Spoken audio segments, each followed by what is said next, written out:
जय शिवराय, जय शंभूराजे। सर्वप्रथम मी गणेश मांडवकर आणि माझा मित्र सूरज बडवे तुम्हा सर्वांचं दुर्गासेवक सह्याद्रीच्या यूट्यूब चॅनलवर सहर्ष स्वागत करतो।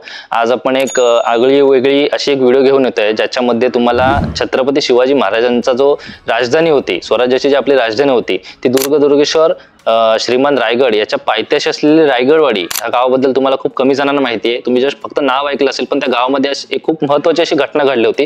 त्या घटनेबद्दल सविस्तर माहिती देणारी ही व्हिडिओ तुमच्यापर्यंत मी आणत आहे।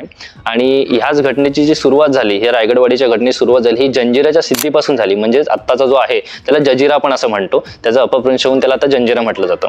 तो जंजिराचा जो गड आहे त्या गडापासून जी इतिहासाची सुरुवात झाली ती आता येऊन रायगडवाडीपर्यंत येऊन ठेपली। आता ती सविस्तर व्हिडिओ तुमच्यापर्यंत आम्ही आणण्याचा प्रयत्न करतो।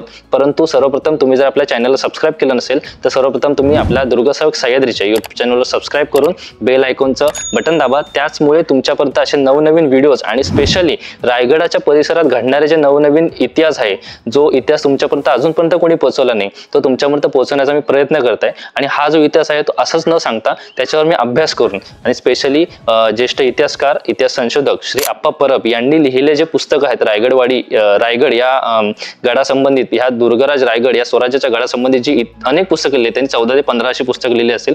आणि त्या पुस्तकांचा अभ्यास करूनच मी व्हिडिओ तुमच्यापर्यंत पोहोचवण्याचा प्रयत्न करत आहे, जेणेकरून तुम्हाला फक्त रायगडाचाच इतिहास नाही तर रायगडच्या परिसरात त्याच्या घेऱ्यामध्ये घडलेला इतिहास सुद्धा तुमच्यापर्यंत पोहोचावा, हाच माझा छोटासा प्रयत्न आहे। आणि दर्शकांना ही विनंती आहे की जर तुम्ही आमचा व्हिडिओ बघताय तर प्लीज लाईक करा आणि कमेंटमध्ये सांगा काही आमची चूक होत असेल किंवा काही वेगळं बोलत असणार तर ती आम्हाला होऊ शकलं तेवढं मार्गदर्शन द्या। आम्ही जेवढं होऊ शकतो आमची माहिती देऊ, थोडा अजून अभ्यास करू, अजून माहिती देऊ। धन्यवाद। रायगडवाडीमध्ये जी ही घडलेली घटना आहे तिची जी सुरुवात झाली तो जंजिराच्या गडापासून, त्या दुर्गापासून, त्या इतिहासापासून आपण सुरुवात करू। तेव्हा कुठं तुम्हाला या रायगडवाडीमध्ये जी घडलेली घटना आहे, तो घडलेला जो रणसंग्राम आहे त्याबद्दल तुम्हाला समजेल। तर झालं असं की इसवी सन 1669च्या दरम्यान छत्रपती शिवाजी महाराजांनी दिवाने आम म्हणजे आत्ताची राजसदर त्या ठिकाणी एक आदेश सोडला की मला स्वराज्याचा भगवा हा जंजिरा गडावर फडकताना दिसला पाहिजे। हा आदेश निघताच लगेचच पाचाडचे घोडदळ आणि वीरवाडीचे पायदळ हे जंजिराच्या दिशेने निघाले। ते रोखाने निघून त्यांनी जाता जाता जंजिराचे जे त्या दिशेने असणारे 7 गड जिंकून घेतले आणि त्यानंतर त्यांनी जंजिराच्या गडावर हल्ला चालू केला। त्यावेळी जंजिराचा जो मेन मुख्याधिकारी बोलू शकतो तो सिद्दी फतेह खान होता। आता फतेह खान म्हटलं तर कोण, असे एकाच दुसरे सिद्धी काही 1-2 नव्हते, असे सिद्धी आफ्रिकेहून कितीतरी हबशे आले होते आणि त्यांची वंशावळ पुढे चालतच राहिली। आणि तुम्हाला माहिती आहे की जंजिरा हा जो गड आहे तो पुढे मग त्यांच्याच हातात राहिला कित्येक वर्ष। तो फतेह खान होता, तो त्या गडाचा मुख्याधिकारी होता। आणि ज्यावेळी छत्रपती शिवाजी महाराजांच्या सैन्याने त्या गडावर इतका चिवट हल्ला केला, त्यांनी पहिला सर्वप्रथम दंडाराजपुरी ही तो पूर्ण विभाग जिंकला, साम्राजगड मराठ्यांच्या ताब्यात आला आणि त्यांनी पुन्हा मुरुड जंजिरा म्हणजे जंजिरा या गडाला वेढा घातला। तो वेढा इतका चिवट होता की त्याच्या सैन्याला अक्षरशः रसद मिळत नव्हती, अन्न पाणी म्हटलं तर जेवायला सुद्धा त्यांच्याकडे काही नव्हतं। ते अक्षरशः पाणी मिळत नव्हतं म्हणून ते त्रासलेले। इतका त्याची वाईट परिस्थिती झालेली की फतेह खान हा छत्रपती शिवाजी महाराजांना शरण यायला तयार झाला होता आणि त्यांनी जंजिरा गड हा छत्रपती शिवाजी महाराजांच्या ताब्यात देण्यासाठी तयार झाला होता। आता त्यावेळी सिद्दी फतेह खान जो तिथला मुख्याधिकारी होता त्याच्याकडे असे 3 गुलाम होते। तो म्हटलं तर सिद्दी संबुल, सिद्दी याकूत खान आणि सिद्दी खैरियत खान आणि अजून एक सिद्दी कासम सुद्धा त्याच्याकडे होता। आणि ह्या तिघांकडेच त्यांनी जंजिरा गडाचे जे मेन जे सगळे हेवे दावे जे काय असतील तिकडचे अधिकार ते त्यांच्याकडे दिले होते आणि तो स्वतः मुख्याधिकारी होता। आणि ज्यावेळी ह्या तिघांना समजला की सिद्दी फतेह खान छत्रपती शिवाजी महाराजांना घाबरून हा जंजिरा त्याच्या ताब्यात देत आहे, तेव्हा त्या तिघांनी येऊन फेरविचार केले। त्यांनी स्वतः एक मीटिंग आखली। त्या मीटिंगमध्ये त्यांनी निर्णय असा घेतला की त्यांनी छत्रपती शिवाजी महाराजांना घाबरलेल्या सिद्दी फतेह खानाला अटक करण्याचा निर्णय घेतला। आणि बरोबर 3 जानेवारी 1670च्या आसपास त्यांनी त्या सिद्दी फतेह खान याला बेसावध असताना अटक केली आणि त्याला ठार केले, कारण त्यांना भीती होती हा गड छत्रपती शिवाजी महाराजांच्या ताब्यात जाईल। आणि त्यानंतर सिद्दी संबुल, ज्या त्या तिघांपैकी जो सिद्दी संबुल होता तो त्या मुरुड जंजिरा गडाचा मुख्याधिकारी झाला। आणि त्याच्यानंतर सिद्दी खैरियत खान याला त्यांनी ज्या गडाचा मेन हवालदार म्हटलं तर मेन रखवालदार त्याला ते तिकडे नेमण्यात आलं। आणि त्याच्यानंतर ज्यावेळी छत्रपती शिवाजी महाराजांच्या सैन्याचा हल्ला तो इतका चिवट होता की त्याला घाबरून त्या सिद्दी संबुल यांनी औरंगजेबाकडे मदत मागितली की आम्हाला वाचवा, कारण ह्याच्या आधी सुद्धा सिद्दी फतेह खान हा शरण जायच्या आधी त्यांनी ह्याच्या आधी सुद्धा इंग्रजांकडे मदत मागितली होती. इंग्रजांनी मराठ्यांचा तो तीव्र प्रतिकार पाहून त्यांनी मदत करण्यास नकार दिली. त्याच्यानंतर त्यांनी कल्याणचा सुभेदार लोधी खान याच्याकडे सुद्धा मदत मागितली होती, त्याने सुद्धा नकार दिला होता. आणि सिद्धी संभूलने काय डोकं लावलं की त्यांनी औरंग्याकडे मदत मागितली. आणि औरंग्याला माहिती होतं की छत्रपती शिवाजी महाराजांच्या हातात जर जंजिरा गड गेला तर त्यांच्या पूर्ण समुद्रावर ही त्यांची सत्ता गाजेल. आणि याच भीतीने सिद्धींच्या मदतीसाठी औरंग्याने त्यांचा जो मुघली जो आरमार होता, जो सुरतला होता, त्या सुरतेवरून तो मुघली आरमार ह्या सिद्धींच्या मदतीसाठी त्यांनी त्या जंजिराच्या सिद्धीकडे पाठवला. औरंग्याने या सिद्धींच्या मदतीसाठी आणि छत्रपती शिवाजी महाराजांच्या सैन्याने जो हल्ला केला होता त्याच्यापासून बचाव करण्यासाठी त्यांनी मुघली आरमार, जे सुरतवरून जे मुघली आरमार होतं ते त्या सिद्धींच्या मदतीसाठी पाठवलं. आणि त्याच दरम्यान स्वतः छत्रपती शिवाजी महाराज या जंजिरा मोहिमेसाठी रायगडावरून निघाले. आणि अंदाजे रायगडापासून 9 ते 10 किलोमीटरच्या अंतरावर त्यांचा तळ तिथे वसलेला होता. आणि त्याच दरम्यान ऐन होळीचा दिवस होता. फेब्रुवारी ते मार्च 1670च्या दरम्यान साम्राजगड जो छत्रपती शिवाजी महाराजांनी तिथे बांधलेला होता, का तर त्याच्यावरून जंजिरावर लक्ष ठेवू शकतो. आणि त्याच दरम्यान जो सिद्धी खैरियत होता, जो खूप चालक होता, सिद्धी खैरियत, सिद्धी संभूल आणि सिद्धी याकूत खान. आता त्याच्यापैकी सिद्धी संभूल मुख्य अधिकारी होता, त्याच्यामुळे तो स्वतः तर येणार नाही. राहिले सिद्धी खैरियत आणि सिद्धी याकूत खान. सिद्धी खैरियत खान यांनी काय केलं, ऐन होळीच्या दिवशी ज्यावेळी आपलं मराठी सैन्य गाफील होतं, ते उत्सवामध्ये साजरा करण्यासाठी जो गाफील होता, त्याचवेळी ऐन होळीच्या दिवशी रात्री त्यांनी त्या साम्राजगडावर हल्ला चढवला. 300 ते 400 हबशी सैनिक घेऊन त्यांनी गडाच्या तटबंदी ओलांडून एका बाजूने हल्ला चालू केला. त्या हल्ल्यामधून बेसावध असताना आपलं मराठा सैन्य प्रतिकार देताना ते इकडे तिकडे विखुरले किंवा ते गाफील होते. त्याच्यामुळे दुसऱ्या बाजूने लगेच 30 ते 40 त्यांचे जे मुघली सिद्धींचे जे आरमार आहेत, गलबत आहेत, ते होड्यांच्या बाजूने, दुसऱ्या बाजूने समुद्राच्या बाजूने सिद्धी याकूत खान आला. आणि दोन्ही बाजूने अचानक हल्ला झाल्यामुळे आपलं मराठा सैन्य विखुरलं गेलं. त्यांनी प्रतिकार सुद्धा केला, परंतु अचानक बेसावध हल्ला झाल्यामुळे त्यांचा प्रतिकार जो होता तो अयशस्वी ठरला. आणि अचानक त्यांच्या ज्या लढाईमध्ये, त्यांच्या ज्या रणसंग्राममध्ये अचानक दारुगोळाचा जो हे होता, कोठार होता, त्याचा स्फोट झाला. आणि तो स्फोट झाल्यामुळे दोन्ही बाजूचे जे सैनिक आहेत ते मारले गेले. आणि त्याच्यामुळे ती जी मोहीम होती त्याच्यातले आपले मराठी सैन्य जास्त मारल्या गेल्यामुळे तो जो साम्राजगड आहे तो सिद्धींच्या ताब्यात गेला. आणि त्याच्या बाजूने राजपुरी जो तो पूर्ण विभाग होता, तो जो परिसर होता, तो सुद्धा सिद्धींच्या ताब्यात गेला. असं करता करता हा पूर्ण परिसर त्यांच्या ताब्यात गेल्यानंतर ही जेव्हा गोष्ट छत्रपती शिवाजी महाराजांना समजली, ते जेव्हा लगेच निघाले होते त्या मोहिमेवर, त्यावेळी त्यांनी लगेचच ती मोहीम तिथे थांबवली, कारण त्यांना ही बातमी समजली होती. आणि त्याच्यानंतर काही कालावधीनंतर ते आदिलशाहीच्या विरोधात लढाईमध्ये, त्या रणसंग्राममध्ये मुघलांच्या विरोधात त्यांच्यानंतर त्यांचा राज्याभिषेक सोहळा आला. त्याच्यानंतर ते दक्षिण दिग्विजयासाठीच गेले. असे अनेक प्रसंग त्यांच्या जीवनामध्ये आले आणि त्यांनी जी जंजिराची जी मोहीम होती ती तिथेच थांबवली. आणि मग ती त्याच्यानंतर पुढे मग कंटिन्यू छत्रपती शिवाजी महाराजांचे पुत्र छत्रपती संभाजी महाराज यांनी केली. छत्रपती शिवाजी महाराजांनी ही जी जंजिराची मोहीम आहे ती अर्धवट सोडली. आणि त्यांच्या निधनानंतर लगेचच छत्रपती संभाजी महाराजांनी जंजिरावर हल्ला चालू केला. त्यांनी जवळपासचा साम्राजगड, राजपुरी, तो पूर्णपणे प्रदेश मराठ्यांच्या आधिपत्याखाली आणला. आणि त्यांनी पूर्णपणे मुरुड जंजिराला, म्हणजे जो जंजिरा गडाला वेढा घातला. आता तो वेढा इतका चिवट होता, तो तुम्ही ऐकला असेलच इतिहास, तो वेढा इतका चिवट होता की त्यांची जी जंजिराच्या सिद्धीची जी रसद होती ती सुद्धा पोहोचत नव्हती. त्यांनी अनेकांकडे मदत सुद्धा मागितली, पण ती मदत त्याच्यापर्यंत पोहोचली नाही, कारण मध्ये पूर्णपणे वेढा छत्रपती संभाजी महाराजांनी घातला होता. आणि त्यांनी त्यांच्या सैन्याला हा आदेश सुद्धा दिला होता की तो हल्ला इतका चिवट ठेवा की जोपर्यंत खैरियत खान, सिद्धी खैरियत खान आपल्यासोबत तह करत नाही, आपल्याला सामोरे येत नाही, आणि जोपर्यंत तो जंजिरा गड आहे तो जमीनदोस्त होत नाही, तोपर्यंत त्या जंजिरा गडावर दारुगोळा चा हल्ला इतका चिवट ठेवा तो पूर्णपणे जमीनदोस्त झाला पाहिजे. त्यांचा हल्ला इतका चिवट चालूच होता. सिद्धी खैरियत खान घाबरला आणि त्यांनी पुन्हा औरंग्याकडे मदत मागितली. आणि सेम औरंग्याला भीती होती की छत्रपती संभाजी महाराजांच्या आधिपत्याखाली जर हा गड आला तर त्यांचा आरमारावर पूर्णपणे राज्य होईल आणि त्यांना मग हरवणं खूप कठीण होऊन जाईल. याच भीतीने औरंग्याने पुन्हा सुरतहून त्यांची जी मुघली आरमार होतं ते सिद्धीच्या मदतीसाठी पाठवलं. ते आरमार सिद्धीच्या मदतीसाठी आलं सुद्धा. आणि त्याच वेळी औरंग्याने आपल्या रायगडावर सुद्धा हल्ला चढवला होता आणि आपल्या स्वराज्याची राजधानी वाचवण्यासाठी छत्रपती संभाजी महाराजांना तिथून पुन्हा परत जावे लागले. त्यानंतर सिद्धीचं जे आरमार आलं होतं त्यांचा आपापसामध्ये हेवे दावे होते. आणि हेवे दावे पाहून सिद्धी कासम, जो सिद्धी खैरियत खानच्याच त्यांच्याच आधी सिद्धींपैकी होता, तो सिद्धी कासम याला त्याबद्दलचा थोडासा विचार, म्हणजे त्याबद्दल थोडासा अपवाद वाटला आणि त्यांनी तो जंजिरा गड सोडून तो उंदेरी गडावर गेला. तर उंदेरी गड म्हटलं तर अलिबाग पासून थोडासा अंतरावर उंदेरी खांदेरी 2 गड आहेत. त्या उंदेरी गडावर जाऊन तो स्थित झाला. आणि जो अकबर होता, शहजादा अकबर, याच्या राजकारणामध्ये त्याला औरंग्याला त्यांनी जो सिद्धी खैरियत होता त्यांना जवळ दाखवली, त्यांनी जवळी दाखवली आणि त्यांनी त्याला राजकारणामध्ये खेचलं. आणि औरंग्याने सिद्धी खैरियतला जवळ केल्यामुळे सिद्धी कासमाला थोडासा राग आला, थोडंसं वैर निर्माण झालं. आणि त्याचमुळे उंदेरीवर जो सिद्धी कासम स्थित होता त्याला तिथून हलवून सिद्दी खैरियतला उंदेरीची जी हवालदारी होती त्याच्या हाताखाली दिली. आणि ज्यावेळी उंदेरीवर सिद्दी खैरियत गेला त्यावेळी खांदेरी हा आपल्या स्वराज्यात होता आणि छत्रपती संभाजी महाराजांचा जो शिलेदार होता सूर्यवंशी मराठा माणकोजी तो तिकडचा रखवालदार किंवा किल्लेदार होता.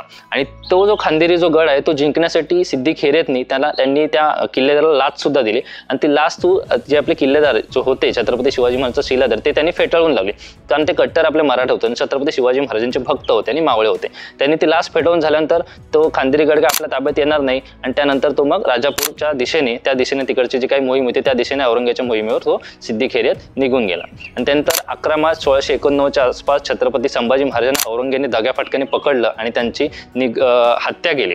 त्या हत्येनंतर मुघल साम्राज्य बळकटवलं. त्यांना समजून गेले की आता छत्रपती गेले म्हटलं तर स्वराज्याकडे राहिले कोण, आणि यामुळे त्यांच्या अंगामध्ये एक ताकद आली आणि त्यांनी स्वराज्यावर हल्ले केले. सिद्धींनी सुद्धा महाराजांचे कित्येक गडकोट घेतले, मुघलांनी सुद्धा महाराजांच्या कित्येक गडकोटावर आक्रमण केलं आणि त्यानंतर महाराजांच्या मृत्यूनंतर 25 मार्च 1691च्या आसपास औरंगजेबाचा सेनापती जो महत्त्वाचा सेनापती आणि बोलतो ना स्पेशल सेनापती औरंगजेबासाठी होता तो म्हटलं तर इतिकाद खान. आता इतिकाद खान म्हटलं तर कोण, तो औरंगजेबाचा जो सेनापती आपलं हे होता मुख्य प्रधान होता ज्याचं नाव होतं असद खान. आता असद खान हा औरंगजेबाच्या मावशीचा नवरा. आता हे तुम्हाला मी नातं का सांगतोय, कारण आपल्याला जर एखाद्या आपल्या दुश्मनाला जर समजून घ्यायचं असेल तर त्याचे पूर्ण नातेगोते सुद्धा आपल्याला माहिती पाहिजेत. सो जो औरंगजेबाच्या मावशीचा नवरा जो असद खान होता, जो औरंगजेबाचा मुख्य प्रधान होता, त्याचाच मुलगा होता इतिकाद खान आणि तो आपल्या औरंगजेबाचा मुघली आरमाराचा मुघली जे सैन्य होतं त्यांचा सेनापती होता. त्या असद खानाला इतिकाद खानाला औरंगजेबाने झुल्फिकार खान ही पदवी दिली होती आणि त्यामुळेच त्याच्यानंतर त्याला झुल्फिकार खान हे नाव पडलं. त्यांनी 25 मार्च 1689 रोजी रायगडाच्या गडाला पूर्णपणे वेढा घातला. पाचाडच्या जवळ एक गाव आहे परगणी महाड, त्या ठिकाणी एक गावाच्या ठिकाणी त्याची ती तळ ठोकला होता. त्याच्यानंतर तळ ठोकल्यानंतर त्यांचा वेढा तो यशस्वी ठरला आणि त्यानंतर अंदाजे नोव्हेंबर ते डिसेंबरच्या आसपास 1689च्या आसपास रायगड हा मुघलांच्या ताब्यात गेला. आणि त्यानंतर जो पाचडचा जो कोट होता तो फतेजंग खान याला तो देण्यात आला, त्याची वतनदारी फतेजंग खानाला देण्यात आली. रायगडची किल्लेदारी ही काहीतरी शूरसिंग नावाचा जो राजा होता म्हणजे जो राजपूत होता शूरसिंग त्याला तिकडची किल्लेदारी देण्यात आली. आणि राहिला प्रश्न हा रायगडवाडीचा. आता काही कालांतराने जो पाचाडचा जो हे होता किल्लेदार होता किंवा वतनदार होता फतेजंग खान त्याचं मरण झालं किंवा मृत्यू आला त्याला, आणि रायगडचा किल्लेदार होता त्याचा सुद्धा मृत्यू झाला. आणि त्यानंतर मग औरंगजेबाने ती वतनदारी बदलली. पाचाडची जी वतनदारी होती ती अब्दुल रजा खान याला देण्यात आली आणि रायगडची जी किल्लेदारी होती तो राजा शूरसिंग याच्याच मुलाला म्हणजे राजा शिवसिंग याला देण्यात आली. ते दिल्यानंतर रायगडवाडीची जी वतनदारी होती ती औरंगजेबाने सिद्दी खैरियत ज्याचा आपण जंजिराच्या इतिहासामध्ये उल्लेख केला होता त्या सिद्दी खैरियतला त्याची वतनदारी देण्यात आली. याच्या आधी सुद्धा सिद्दी खैरियत खानाचा जो डोळा होता तो रायगडावर होता आणि ह्या औरंगजेबाला माहिती होता, म्हणून त्यांनी मुद्दामून रायगडवाडीची जी वतनदारी होती ती त्याच्या हातात दिली. म्हणजे ह्याच्यावरून एवढं समजतं की ते औरंगजेबाचा त्या आफ्रिकेवरून आलेल्या सिद्दी हबशीवर किती अविश्वास होता याच्यावरून समजतं. आता राहिला रायगडचा जो किल्लेदार होता तो राजपूत होता आणि राजपूताला मराठे हात मिळवणी करतील रायगड पुन्हा ताब्यात घेतील याच भीतीने त्यांनी रायगडवाडीमध्ये सिद्दी खैरियतला तिथे त्याला वतनदारी दिली होती.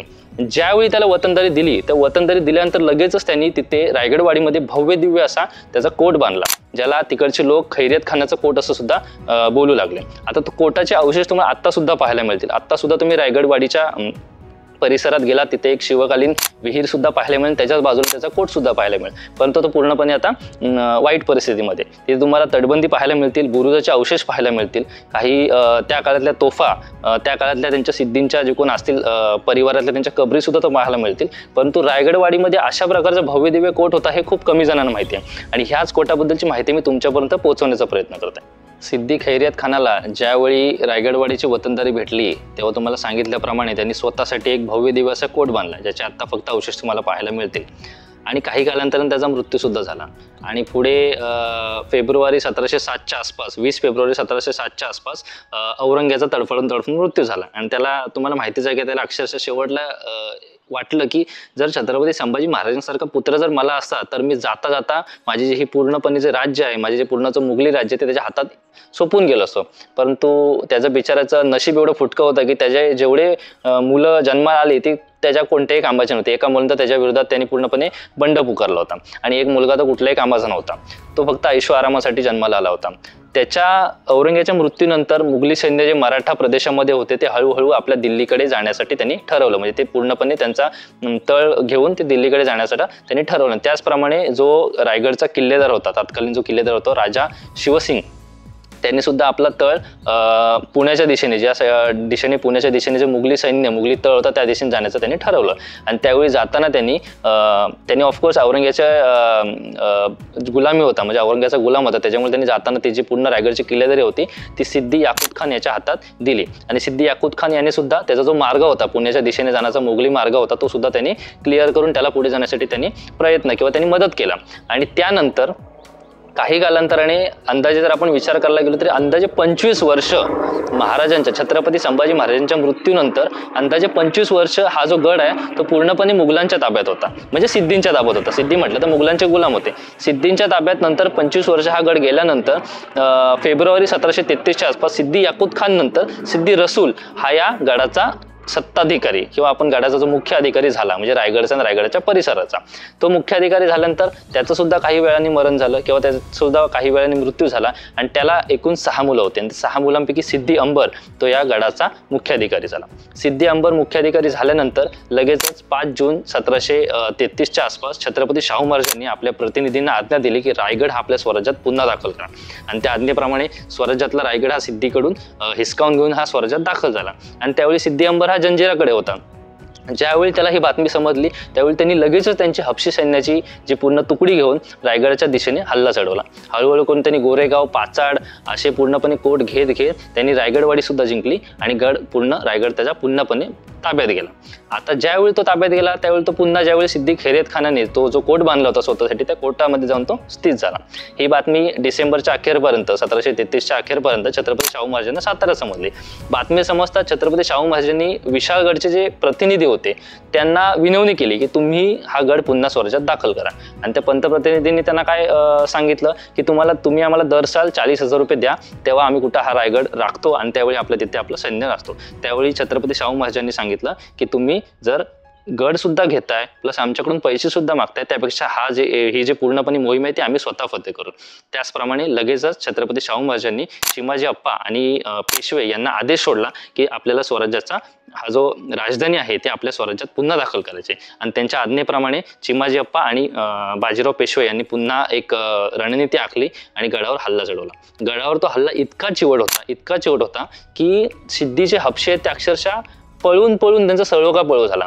त्यांनी पहिला पाचाडचा कोट घेतला, रायगडवाडी पूर्ण त्यांनी ताब्यात घेतली. रायगडवाडीच्या कोटामध्ये रणसंग्राम चालूच होता. हळूहळू एक नाणे दरवाजांनी आपले एक सैन्य वरती गेले, वाघ दरवाजा ओपन करून त्यांनी आतमध्ये हल्ला चढवला, रायगड ताब्यात घेतला. आणि त्यांचं सैन्य रायगडवाडीमध्ये जे सिद्धीचे शक्यतो सैन्य ते रायगडवाडीमध्ये होते कारण तो सिद्धीचा जो मेन होता सिद्धी अंबर तो त्या रायगडवाडीमध्ये स्थित होता. त्या रायगडवाडीमध्ये रणसंग्राम इतका चिवट चालू होता की सिद्धीचं सैन्य सलो की पळो, इकडे पळू की तिकडे पळू असं त्यांचं चालू होतं. आणि सिद्धी अंबरला सुद्धा त्यांचं सैन्य पालखीत नेऊन जात होतं. आणि त्याचवेळी मराठा सैन्याने त्या पालखीला वेढा घालून त्या सिद्धी जो अंबर होता त्या सिद्धी अंबरचं मुंडकं मारलं तिथल्या ठिकाणी. आणि हा जो घेतलेला बदला होता तो बदला कुठला होता हे तुम्हाला सांगायची गरज नाही. 1671च्या दरम्यान ज्यावेळी साम्राज्यगडावर आपल्या मराठा सैन्यावर बेसावत असताना सिद्दी खैरेत आणि सिद्धी याकूत खानीने हल्ला चढवला होता त्या हल्ल्याचा बदला म्हणून हा हल्ला छत्रपती शाहू महाराजांनी घेतला होता. त्या सिद्धी अंबरचं मुंडकं मारल्यानंतर ही जी बातमी आहे जानेवारी 1734च्या आसपास छत्रपती शाहू महाराजांना समजली आणि त्यांनी लगेचच आदेश दिला की ज्या सिद्धी खैरेत खानाने आपल्या मराठा सैन्याला बैसावत असताना मारलं होतं त्या सिद्धी खैरेत खानाचा जो रायगडवाडीचा कोट आहे तो तिथल्या तिथं जमीनदोस्त करा. आणि त्यांच्या आज्ञेप्रमाणे छत्रपती शाहू महाराजांच्या जी आज्ञा होती त्याप्रमाणे मराठा सैन्याने तो जो पूर्णपणे जो त्याचा कोट होता तो पूर्णपणे उडून टाकला. ठीक आहे. तर राहिला प्रश्न तोच कोट जर तुम्हाला पाहायचा असेल तर तुम्हाला रायगडवाडीमध्ये जावं लागेल. तिथे फक्त तुम्हाला अवशेष पाहायला मिळतील. त्या अवशेषाव्यतिरिक्त तिथं कोणत्याही प्रकारचा संबंध नाही. म्हणजे आपण शॉर्टमध्ये एवढंच बोलू शकतो की ज्या जंजिऱ्याचा सिद्धी ज्याला आपल्या छत्रपती संभाजी महाराजांनी पळून मारला, अक्षरशः छत्रपती संभाजी महाराजांच्या भीतीपोटी तो जंजिऱ्यामध्ये जाऊन लपला, त्या जंजिरेकर सिद्धी खैरियतला रायगडवाडीची वतनदारी दिली. म्हणजे औरंगजेब किती जुलमी होता आणि किती हुशार होते ह्याच्या मागे क्लिअरली तुम्हाला समजत असेल. आणि त्याच रायगडवाडीमध्ये स्थित असलेल्या सिद्धी खैरियत खानाच्या वंशावळ जो कोण सिद्धी अंबर होता त्याला छत्रपती शाहू महाराजांनी मारलं, तो कोट उडून त्या पूर्णपणे हत्येचा बदला घेतला. सांगायचं तात्पर्य इतकंच आहे की रायगडच्या परिसरामध्ये अशा अनेक गोष्टी घडल्यात, अशा अनेक ऐतिहासिक गोष्टी घडल्यात आणि त्या गोष्टींचं संकलन आहे ते इतिहास संशोधक ज्येष्ठ इतिहासकार श्री अप्पा परब यांनी केलेलं आहे आणि त्याच्यावर त्यांनी 14 ते 15 पुस्तकं लिहिलेली आहेत. ते तुम्ही पाहिजे तर नक्की वाचा. हे तुम्हाला ऑनलाईन उपलब्ध सुद्धा मिळतील. पण आपल्याला रायगडचा इतिहास माहितीच आहे, ते पण खूप कमी जणांना माहिती आहे. पण रायगडच्या आसपासच्या परिसरात झालेल्या ज्या घटना आहेत ते खूप कमी जणांना माहिती आहे आणि त्या घटनावर अभ्यास करून ह्या ज्या पूर्णपणे ऐतिहासिक गोष्टी आहेत ते तुमच्यामध्ये पोहोचवण्याचा मी प्रयत्न करत आहे. ही व्हिडिओ तुम्हाला आवडल्यास या व्हिडिओला लाईक, शेअर आणि जितकं शेअर करतील तेवढं करा आणि त्या कमेंट्स मार्फत तुम्ही आम्हाला कळवा की आमची ही व्हिडिओ तुम्हाला आवडली. याबाबत अजून तुम्हाला काही ज्ञान मिळवता येईल ते तुम्ही मिळू शकता पुस्तकांद्वारे. आम्ही अजून सुद्धा ऐतिहासिक गोष्टीवर अभ्यास करून हे व्हिडिओ तुमच्या मार्फत पोहोचवण्याचा प्रयत्न करू. बाकी चॅनलला सबस्क्राईब करून बेल आयकॉनवर क्लिक करा, तेव्हा कुठे व्हिडिओ तुमच्या मार्फत येतील. जय शिवराय, जय शंभूराजे.